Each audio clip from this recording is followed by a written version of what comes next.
반갑습니다, 여러분.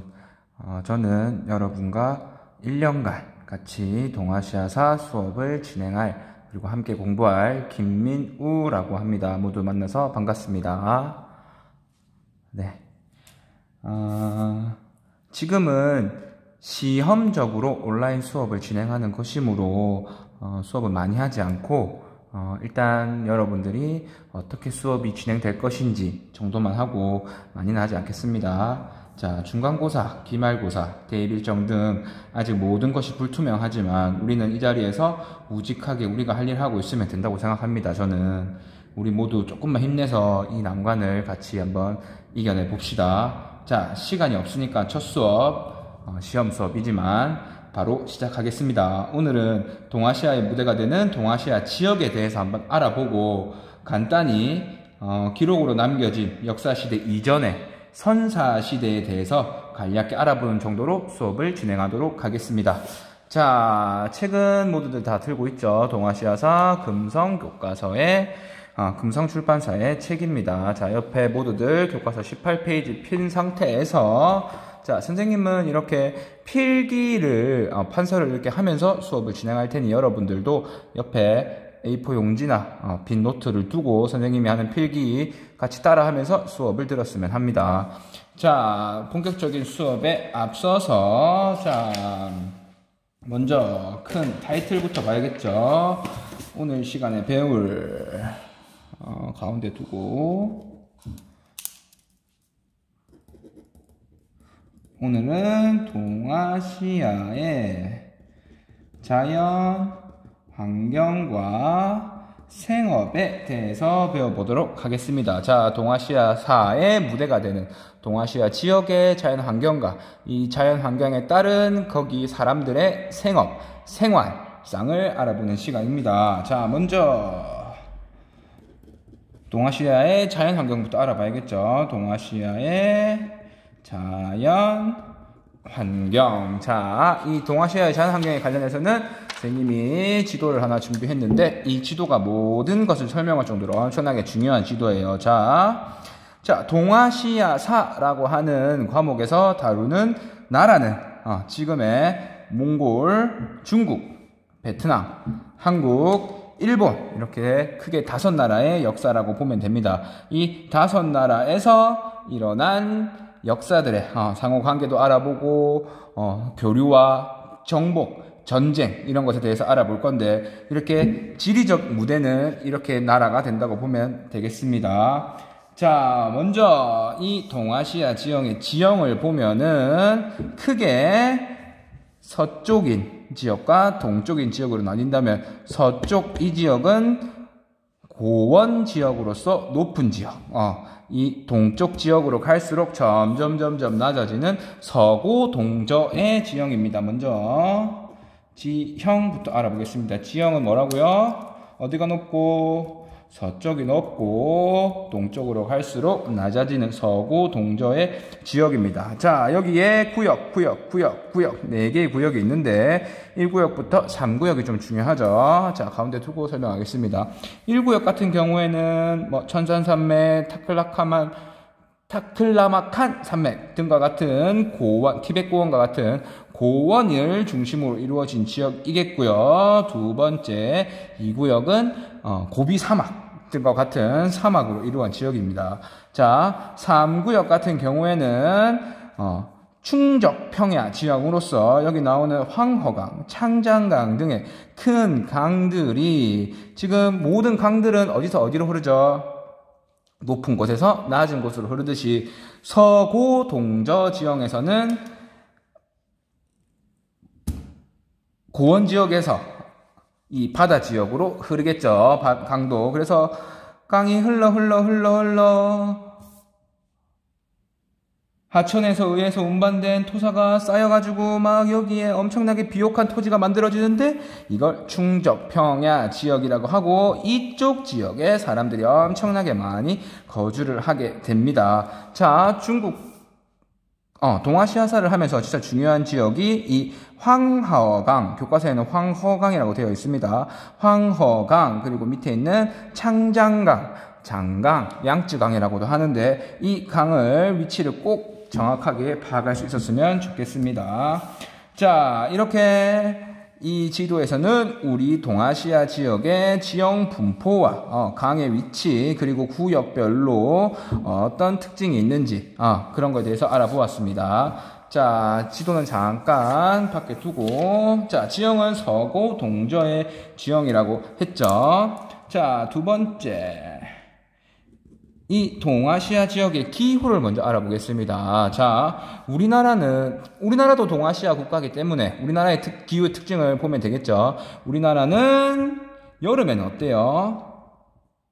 여름에는 태평양에서 불어오는 따뜻한 많은 습기를 먹으면 따뜻한 바람이 오는 고온 따습한 기후죠. 자, 그렇다면 겨울에는 지금 어때요?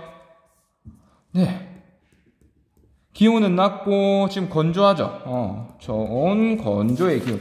이것들을 모두 대륙에서부터 불어오는 바람에 의해서 한 것이기 때문에 자, 이 기후는 동아시아 지역의 기후는 5글자로 계절풍기후라고 합니다. 계절에 따른 바람의 방향이 다름에 따라서 기후적 특징이 나타나죠.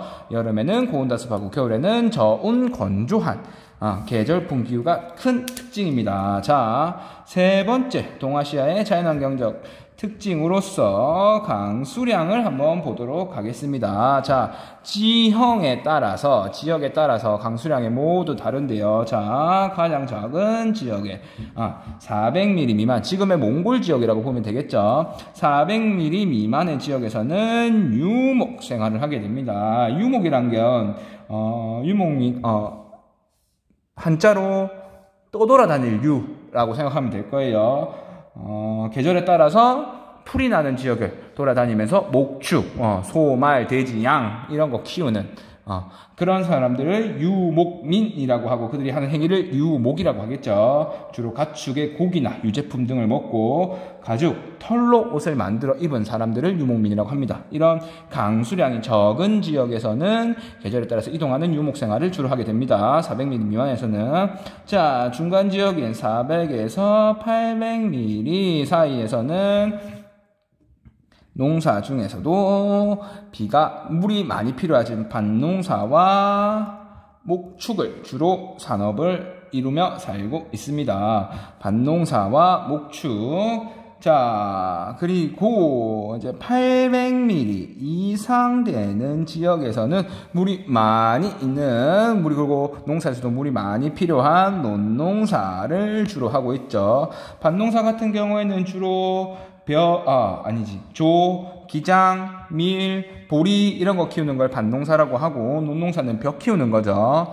자, 이렇게 강수량에 따라서 지리적으로 강수량에 따라서도 농사하는 그리고 국민들이 생활하는 이런 모습들이 다 다르다는 걸 알 수 있겠죠. 자, 이런 동아시아의 자연환경, 지형, 기후, 강수량에 따라서 자, 이제는 동아시아에 거주하는 사람들이 어떤 생활적 특징을 가지는지 한번 봅시다. 어떤 걸 해서 먹고 사는지. 자, 이제는 동아시아의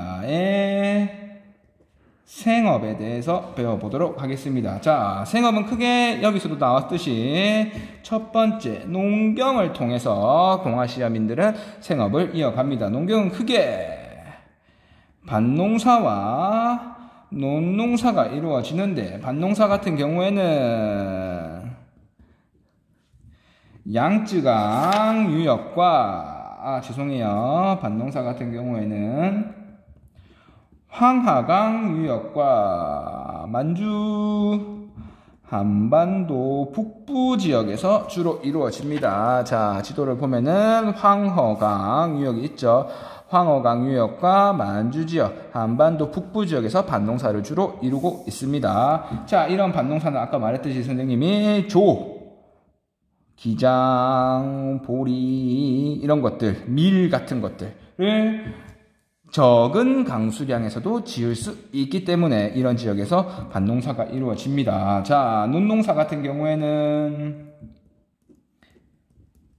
양쯔강 유역과 한반도 남부 지역에서 주로 일어나게 됩니다. 눈농사는 여기 창장강 보이죠? 창장강이 장강, 양쯔강이라고도 합니다. 이 창장강 유역, 강남, 이 창장강 이남을 강남 지역이라고 하는데 이런 강남 지역이나 우리나라의 남쪽, 한반도의 남쪽 지역에서 주로 이루어지게 되는 거죠. 자, 여러분들 한국사 배울 때 우리 벼농사 언제부터 시작됐다고 배웠죠? 청동기부터 시작됐다고 배웠죠. 잘했어요. 벼농사를 청동기부터 시작하였다. 본격적인 농사를 그렇게 말을 했는데 동아시아사로 들어오면 얘기가 달라져요.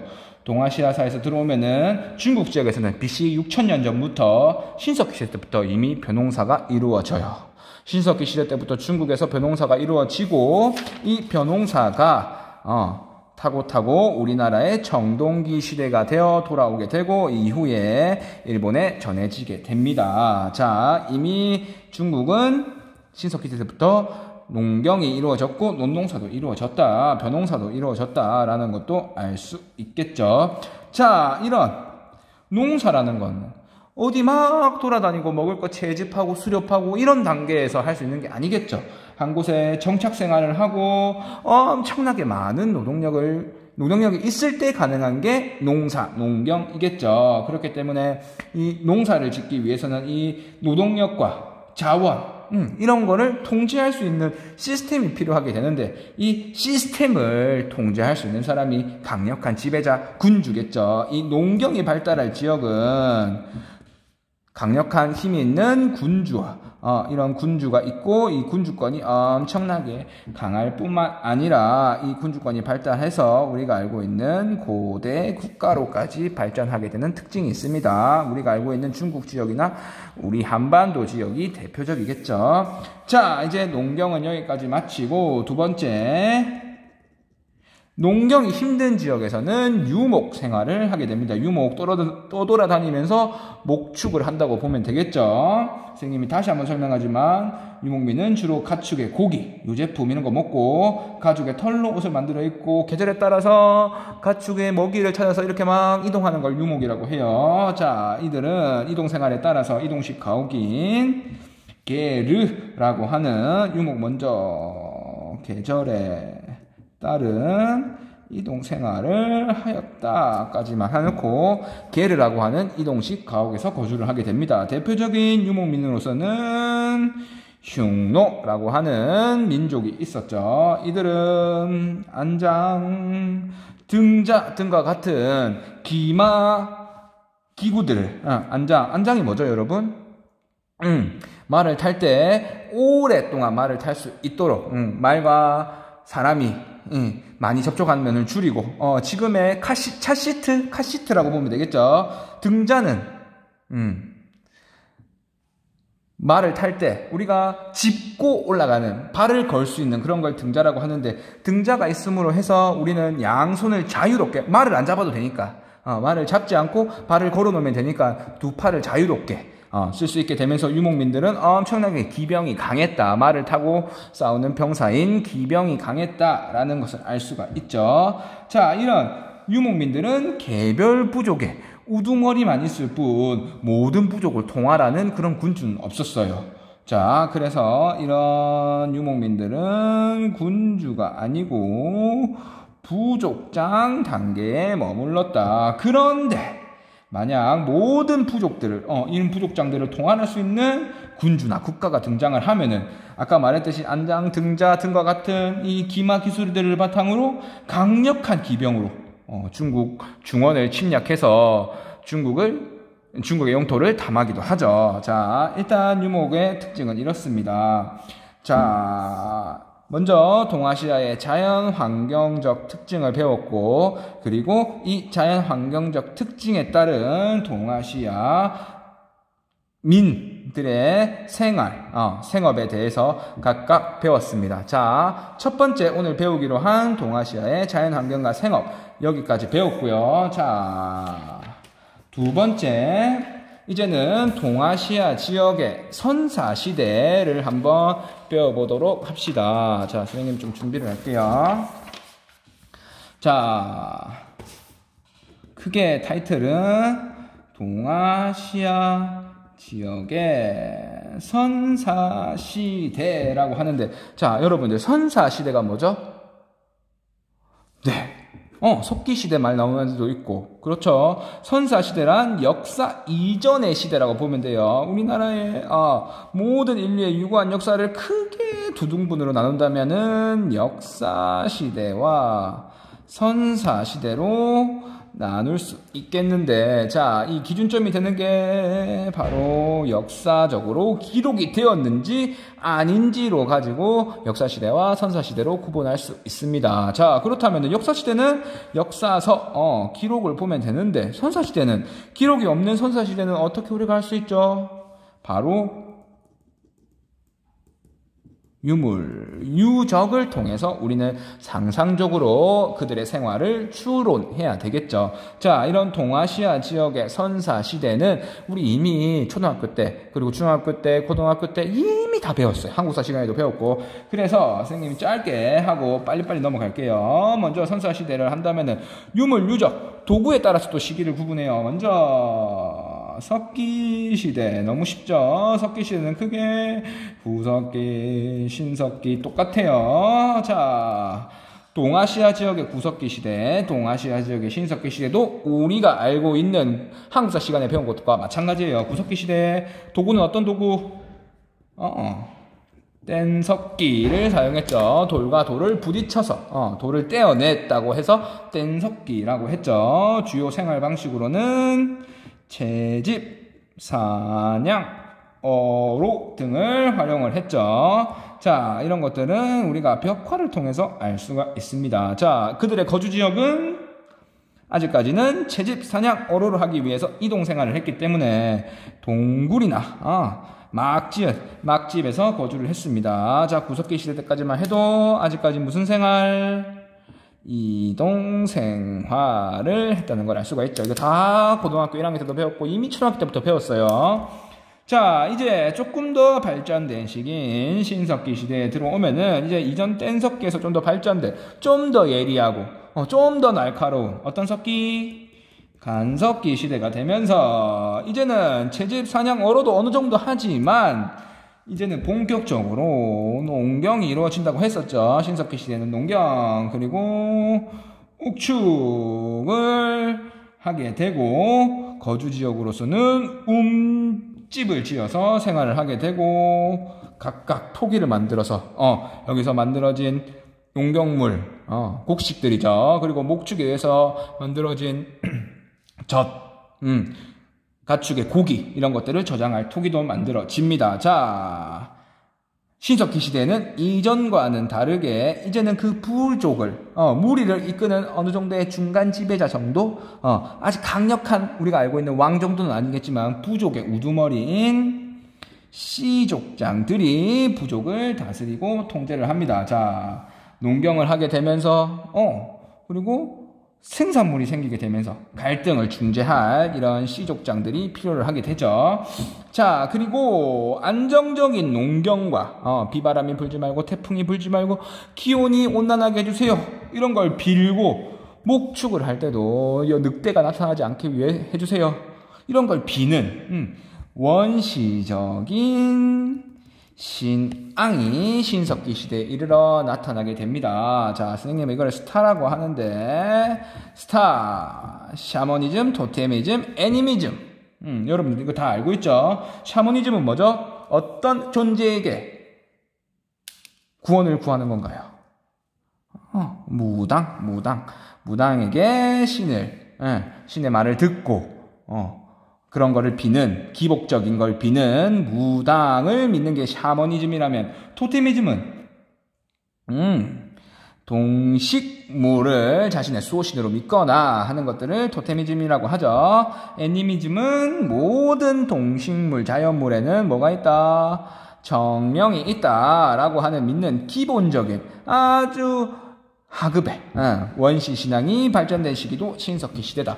이거 초등학교 때부터 이미 배웠기 때문에 여기는 자세하게 설명하지 않을게요. 자, 여기서부터 본격적인 내용이 들어갈 건데, 자, 이런 신석기 시대가 들어오면은 신석기 시대에는 각 동아시아 지역별로 독특한 문화가 발생을 하게 됩니다. 자, 독특한 문화는 다음 시간에 할게요. 너무 길게 하면 첫 시험부터 길게 하면은 힘들겠죠. 자, 지금 선생님이 큰 제목만 달고 갈게요. 신석기 문화는 우리가 알고 있는 랴오허. 자, 그냥 지도만 간단하게 보고 갈게요.